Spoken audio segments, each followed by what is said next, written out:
Even আমি তো মনে করছিলাম যে খালি আমাদেরই ঠান্ডা লাগছে, যে ঘরের কোনো দিয়ে ফাঁক না, ওই ফাঁক দিয়ে বাতাস রাইতে ঢুকেছে প্রচুর। খুব বাতাস, খুব মেয়ে ঠান্ডা। গেছে অসুস্থ হয়ে, হ্যাঁ, গরম ঠান্ডাতে। ঠান্ডাতে। এই তো ও উদ্যোগে ঘরে শুনলি কেন ঘরে? না, ও পরে আবার আমরা চিন্তা করলাম যে না থাক, ওইদিকে বাথরুম আবার এদিকে একটু দূরে হয়ে যায় তো, দুজনই তো অসুস্থ। হ্যাঁ, হ্যাঁ।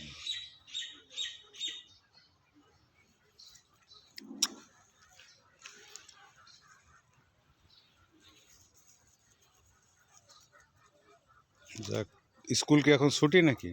না, স্কুল যাবো। কয়টা থেকে? 10টা থেকে? 10টা থেকে 9টা। 9টা থেকে 4টি। ডাকে কম না?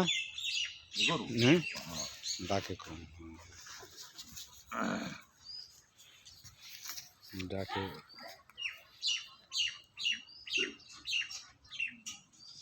আমাদের দেশি বাছুর হইলে আরো অনেক লাফালাফি বেশি করতো। দেশি বাসের ব্যাপার আর লাফালাফি